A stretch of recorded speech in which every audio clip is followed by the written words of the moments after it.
Assalamualaikum warahmatullahi wabarakatuh. Alhamdulillah, summa salatu wassalamu ala rasulillah sallallahu alaihi wasallam. Amma ba'd, qala Allah subhanahu wa ta'ala, a'udzu billahi minasy syaithanir rajim. Bismillahirrahmanirrahim. Wabtaghi fima ataka Allahu ad-daral akhirah wa la tansa nasibaka minad dunya wa ahsin kama ahsana Allahu ilaik wa la tabghil fasada fil ardh inna Allah la yuhibbul mufsidin. Wa qala al-ulama ad-dunya darul amal wal akhirah darul jaza. Hormat saya kepada seluruh hadirin hadirat, bapak-bapak, saudara serta ibu-ibu sekalian. Semoga doa kita bersama, insya Allah kita termasuk hamba-hamba Allah yang bersyukur kepada Allah Subhanahu wa ta'ala. Kita berlindung kepada Allah daripada sifat lawan syukur, itulah sifat kufur, mengingkari akan kebaikan Allah Subhanahu wa ta'ala. Karena memang Allah mengatakan wa qalilan ma tashkurun. Yang bersyukur itu jumlahnya kata Allah tidaklah begitu banyak, hanya sedikit. Sampai-sampai pernah ketika di sekitar Baitullah atau Ka'bah, Umar bin Khattab radhiyallahu anhu ada mendengar orang sedang tawaf. Lalu yang sedang tawaf ini di antara doanya, dengar Pak, dengar. Ibu dengar Bu? Kadang-kadang begitu kan apa ya? Di antara doa mereka yang tawaf, tawaf adalah mengelilingi Baitullah. Itu nama tawaf. Ketika tawaf itu, di antara doa ini didengar oleh beliau, apa doanya? Allahumma adkhilni minal qalil. Allahumma adkhilni minal qalil. Kalau diartikan bahasa Indonesia, ya Allah, masukkanlah hamba ke dalam golongan yang jumlahnya sedikit. Ya, minta tolong kepada Allah, semoga kiranya dimasukkan ke dalam golongan yang jumlahnya sedikit. Mendengar doa ini, ditanya oleh Umar bin Khattab, saya tidak pernah mendengar doa yang Anda bacakan tadi dibacakan oleh Rasulullah Sallallahu Alaihi Wasallam. Nggak pernah saya dengar itu. Kenapa Anda kok berdoa seperti itu? Dari mana Anda dapat? Kata yang berdoa, Tuhan, apakah hafal Quran? Kata Umar, tentu hafal. Sahabat-sahabat itu hafal Al-Quran. Kalau hafal Quran, coba lihat dalam Quran, ada enggak yang berbunyi wa qalilan ma tashkurun? Hanya sedikit yang bisa bersyukur kepada Allah Subhanahu wa ta'ala. Oleh karena Allah bilang coba sedikit, tentu saya berdoa, semoga saya termasuk di antara yang sedikit itu. Nah, itu maksudnya. Karena makna syukur ini adalah antara lain mempergunakan semua karunia dan nikmat Allah, mesti digunakan kemana? Digunakan kepada yang disuruh Allah. Gunakanlah nikmat Allah ini kepada sesuatu hal yang diridhoi, yang disukai, yang disenangi Allah Subhanahu wa taala. Itu aja. Contohnya mana? Antara nikmat Allah itu, lihat saja diri kita. Lihat kepada diri kita sendiri, banyak nikmat Allah. Ada mata, ada telinga, ada mulut, ada lidah, apa lagi? Ada tangan, ada kaki, dan berikutnya. Ini semua karunia Allah. Tak mungkin kita bisa menghitung jumlah nikmat, apalagi membalasnya. Yang wajib hanya syukur aja. Arti syukur tadi, gunakan itu kepada jalan yang disukai Allah. Seperti hal kita malam hari ini. Ini syukur nikmat namanya. Kita berangkat dari rumah, melangkahkan kaki kita, ada kendaraan, kita pakai kendaraan kita pakai baju kita. Sampai di sini kita gunakan pula dengan ibadah, melihat, mendengar dan segala macam. Sampai dengan salat berjemaah, kita lanjut dengan kajian, nanti salat tarawih lagi. Ya ini namanya syukur. Jadi mudah-mudahan kita termasuk hamba Allah yang diakui Allah, bukan pengakuan kita. Semoga kita diakui Allah. Anda termasuk orang yang bersyukur. Kalau sempat begitu, subhanallah, alhamdulillah. Kadang-kadang kita saja merasa bersyukur, tapi menurut Allah padahal belum. Bapak Ibu rahimakumullah. Alhamdulillah, malam hari ini sudah malam yang ke berapa ya? Malam yang kelima ya. Kalau yang puasanya hari Minggu, ada juga barangkali puasanya hari Sabtu ya. Mudah-mudahan beberapa hari puasa kita yang lalu ini puasa yang berterima di sisi Allah. Puasa yang dilaksanakan, puasa yang dikerjakan sesuai dengan tuntunan, sesuai dengan syariat.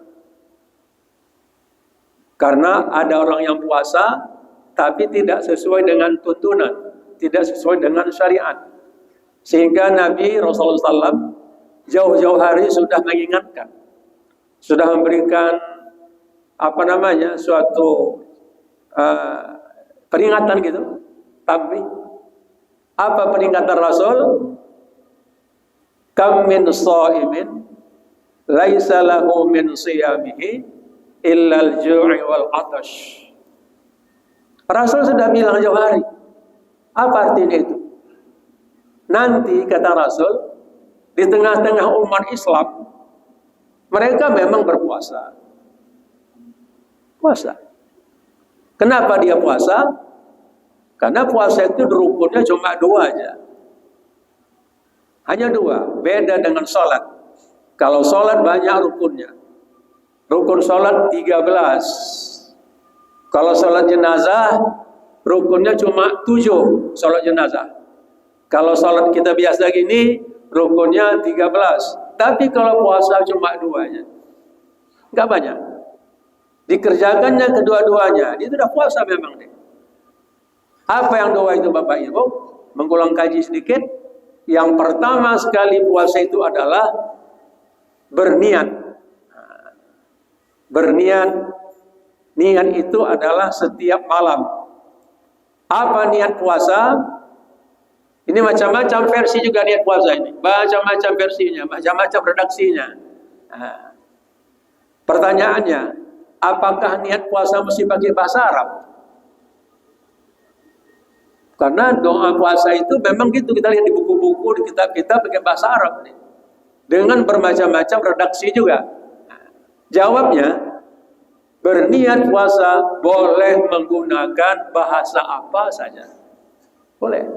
Bahasa Indonesia, bahasa ibu, bahasa daerah, boleh-boleh aja. Yang penting ucapannya itu, niat itu adalah sesuai dengan tujuan puasa. Kalau redaksinya bahasa Arabnya, yang singkatnya, nawaitu sawma ghadin an Ramadan, itu aja. Nawaitu sawma ghadin an Ramadan. Kalau bahasa Indonesianya, sengaja aku berpuasa besok bulan Ramadan. Cukup. Sengaja aku berpuasa besok bulan Ramadan. Tapi kalau mau yang supernya, yang lengkapnya, nawaitu sawma ghadin an adai fardi syahri Ramadana hadhihi sanati lillahi. Nah, itu boleh, bagus. Tapi tidak mesti begitu. Seperti yang saya katakan tadi, cukup nawaitu sawma ghadin an Ramadan. Sengaja aku puasa besok di bulan Ramadan. Niat ini bukan diucapkan, itu hanya sebagai penguatan. Niat itu di dalam hati. Dalam hati cukup. Yang disuruh dalam hati. Kapan berniat? Niat itu adalah letak waktu niat itu di malam hari. Arti malam apa? Dari mulai maghrib sampai sebelum subuh. Boleh yang mana aja. Apa siap maghrib, siap isya, siap tarawih, mau makan sahur, siap sahur, boleh. Yang penting niat itu malam hari. Saya ulang lagi. Yang singkatnya, nawaitu sawma ghadin an Ramadana. Sengaja ke berpuasa besok di bulan Ramadan. Satu. Yang kedua, imsak. Apa imsak? Imsak an jami'il muftirat.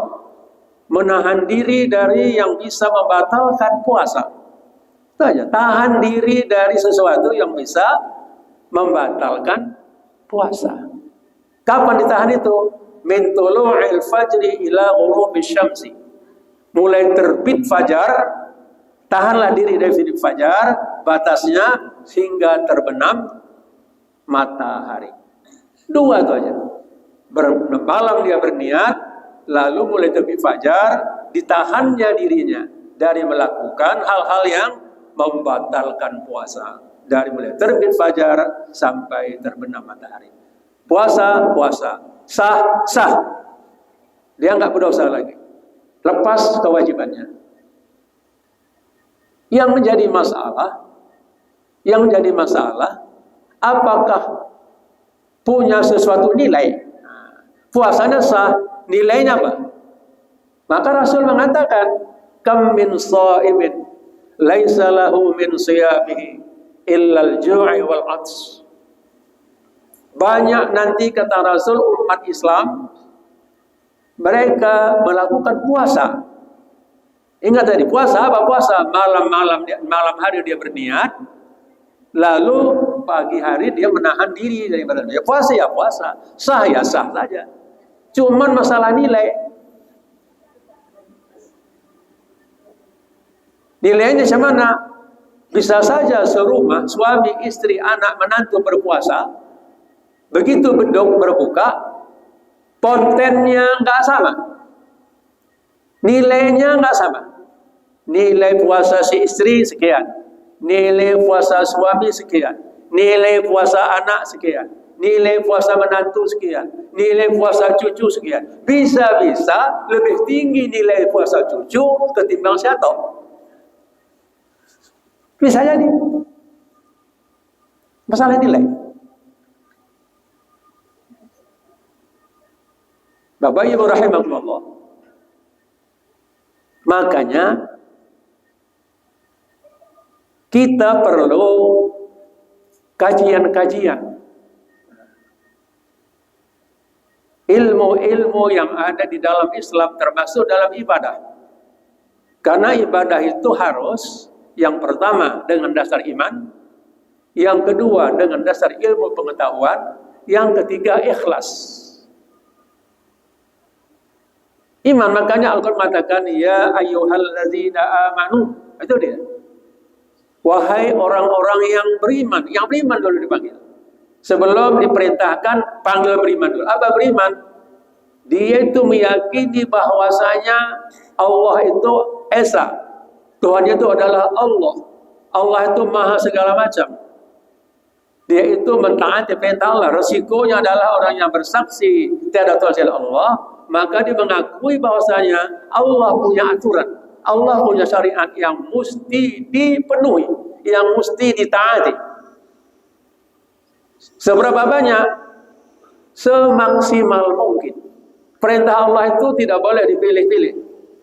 Semua perintah Allah itu wajib ditaati sebisa-bisanya. Ittaqullaha mastata'tum.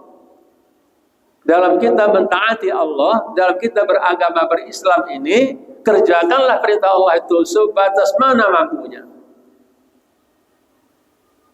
Semampunya kapan? Berapa? Puasa macam mana? Kalau tak mampu, tidak usah. Wa man kana minkum maridhan. Barang siapa yang sakit, au ala safar, atau dia dalam perjalanan, boleh saja puasanya ditunda. Fa'iddatun min ayyamin ukhra. Boleh diganti di hari yang lain. Tapi itu Islam ini. Dia itu tidak membebankan yang tak mungkin, tapi kalau selagi bisa memang diharuskan mengerjakannya. Bapak Ibu rahimahullah. Maka jadi katakan kullun nasi halka. Setiap seseorang, setiap manusia itu dia itu rusak. Rusak dia. Illa alim. Kecuali yang tak rusak itu orang yang berilmu. Begitupun katanya wa kullu alimin halka. Orang berilmu juga bisa rusak. Ilmu ada, tapi bisa gak rusak. Kenapa? Tidak diamalkan ilmunya. Orang beramal juga rusak. Dia beramal, dia berilmu bisa rusak, beramal bisa rusak. Kenapa bisa rusak? Kecuali amal dengan ikhlas. Ikhlas karena kenapa dia puasa? Ini memang perintah Allah dalam Al-Quran surah Baqarah 183. Itu saya puasa. Itu dasar iman kepada Allah SWT. Sampai-sampai Bapak Ibu, di dalam sebuah hadis dari Abu Daud,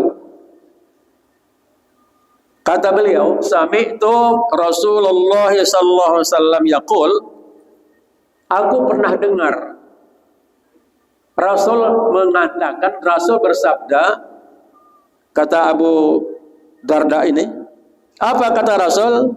Man salaka tariqan yatlubu bihil ilman. Barang siapa yang menggunakan waktu menempuh jalan yang tujuannya menuntut ilmu, jadi namanya majelis ilmu. Kita sekarang ini berada di majelis ilmu ini. Bagaimana rupanya kalau begitu? Maka kata Rasulullah SAW, sahalallahu lahu tariqan min turuqil jannah. Maka mudahlah baginya untuk melalui jalan-jalan yang mengantarkannya ke dalam surga. Kenapa? Dia punya ilmu. Dia tahu bagaimana caranya dan bagaimana tekniknya, bagaimana yang terbaiknya. Setelah dia pelajari, maka itulah yang diamalkannya. Mudah bagi dia. Sebagai contoh lagi Bapak Ibu, kadang-kadang di dalam contoh sholat tarawih aja. Ini kita sholat tarawih disediakan apa ini? Minuman. Boleh minum, boleh. Cuman hati-hati. Jangan hati-hati. Ada aturannya, ada syariatnya. Jangan gara-gara minum, akibatnya sholatnya batal. Contohnya mana dia? Kan kita sholat tarawih ini kan ada istirahatnya. Nanti Bilal baca zikir-zikir selawat ya. Kan kita minum. Silakan, nggak apa-apa. Nggak apa-apa. Cuman yang perlu diingatkan, jangan dia minum, belum lagi habis masuk air tadi tertelan, belum masuk semua tertelan, dia langsung Allahu Akbar. Waktu dia takbir, yang diminum tadi masih ada setetes-setetes lagi, tidak banyak kali. Memang hanya setetes, 2 tetes. Begitu Allahu Akbar, yang ada tadi diapakannya? Telannya.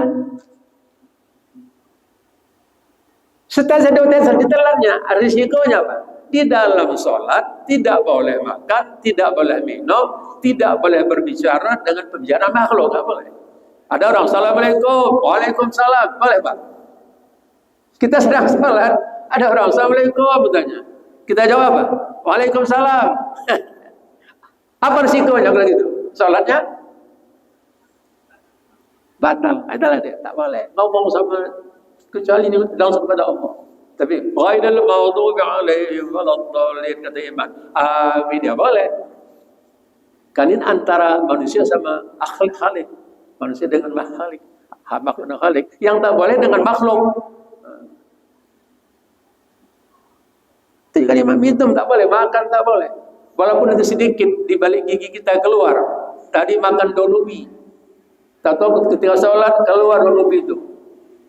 Jangan ditelan. Kalau ditelan termasuk jenis makan itu. Tapi ada apa? Dibuang. Kemana dibuang? Jangan membuang dalam masjid. Jadi ada aturan lagi. Masjid ini ruang mulia. Buang ke kiri, masuk ke kantong awak. Jangan tuh ke masjid.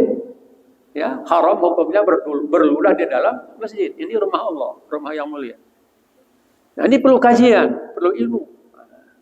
Makanya orang yang beramal tanpa ilmu ya rusak. Bapak Ibu rahimakumullah.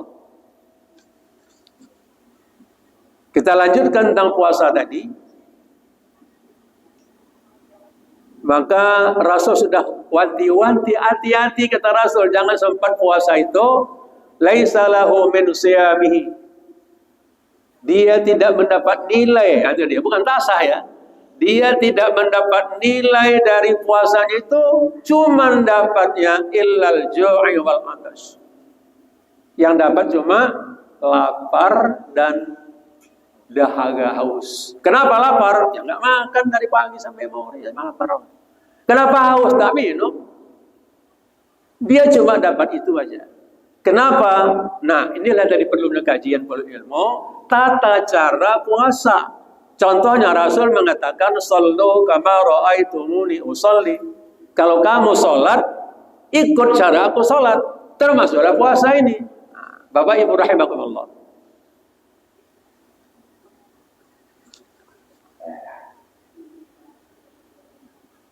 Mari kita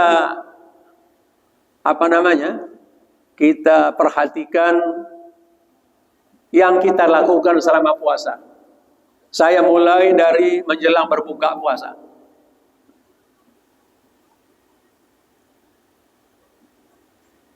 Kan kita mengharapkan, salah satu yang kita harap dalam puasa ini, entahlah Bapak Ibu tidak punya masalah sama sekali. Bu, ada masalah nggak? Ada masalah Ibu? Ada? Nggak ada? Ibu pelong ya, tidak ada masalah ya. Saya ada banyak masalah saya. Masalah kesehatan, masalah rumah tangga, masalah ekonomi, dan macam-macam lah kehidupan. Saya rasa tidak ada kita yang tak punya masalah. Mungkin masalah penyakit, sudah berobat tak sembuh-sembuh juga.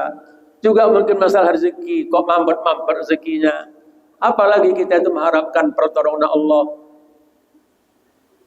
Kita tentu mengharapkan salah satu kesempatan menyampaikan doa kepada Allah supaya doa dikabulkan. Doa itu makbul ada kaitannya dengan tempat. Ya, doa itu makbul ada kaitan dengan tempat. Ada tempat-tempat yang sangat tinggi dan beristimewa sisi Allah tempat itu. Mana dia?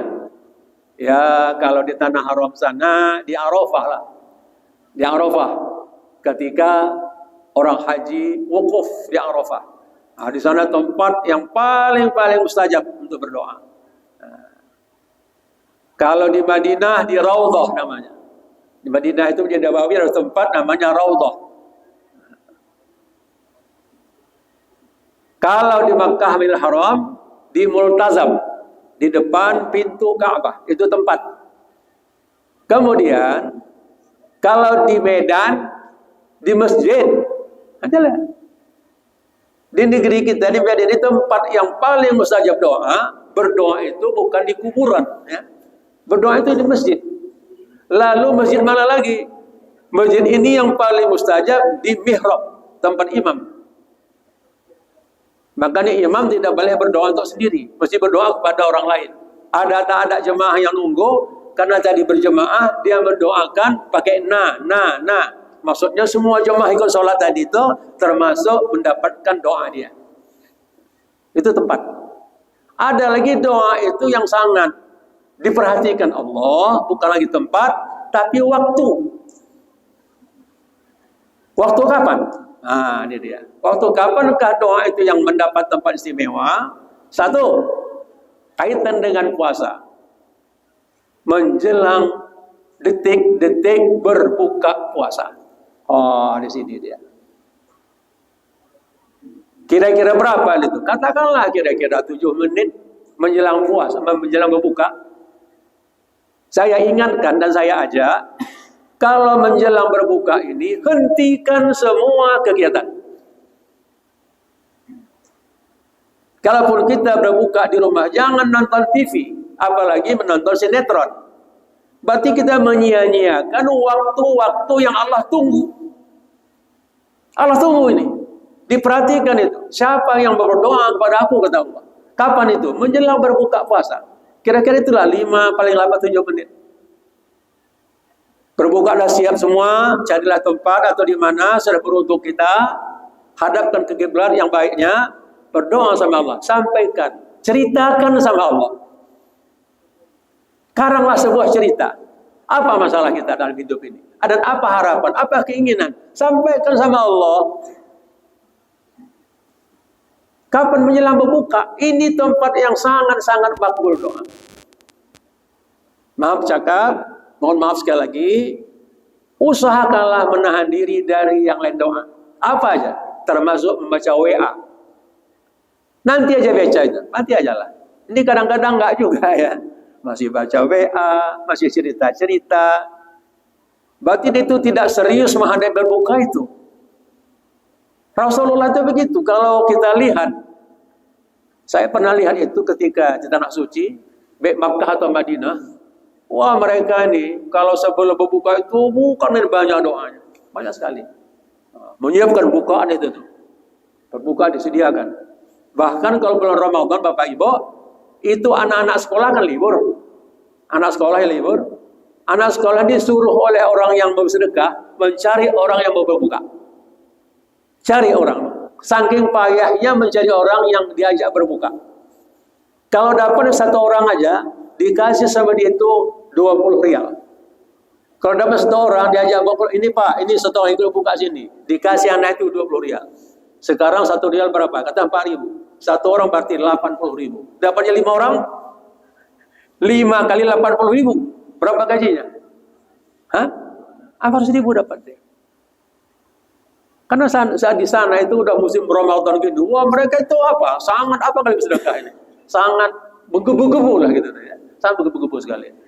Kenapa mengamalkan sunnah Rasul tadi ini? Jadi sekali lagi saya ulang, untuk mendapat nilai yang baik dalam puasa tadi ini, gunakanlah waktu yang hanya sekitar 5-7 menit menjelang berbuka puasa. Apalagi bercerita-cerita yang ya nyerempet-nyerempet yang tak baik ya. Buka WA, buka handphone, baca itu, nonton sinetron, usahakan coba. Hanya 5 menit. Menghadap kiblat, berceritalah kepada Allah, ya Allah, ya Rabb. Kenapa? Anakku ada 3 ya Allah. Yang nomor ini sudah bagus ya Allah, sekolah berrajin dia. Tapi yang satu ya Allah, payah kali nggak ada. Minta sama Allah, tolonglah ya Allah, bukakan hatinya, tunjuk ke dia ya Allah, bawalah ke dalam ridha ya Allah. Minta sama Allah. Ini teknik berpuasa dan menggunakan tempat yang baik. Apa tadi? Untuk menghindari jangan kita termasuk kategori Rasul, puasanya hanya lapar dan dahaga saja. Nah, dalam menjelang berbuka puasa. Lalu ketika berbuka, wala tusrifu, kata Rasul. Jangan berlebih-lebihan. Nah, kalau sunnah Rasul, berbuka ini adalah, kata Rasul, ambillah kurma. Kurma.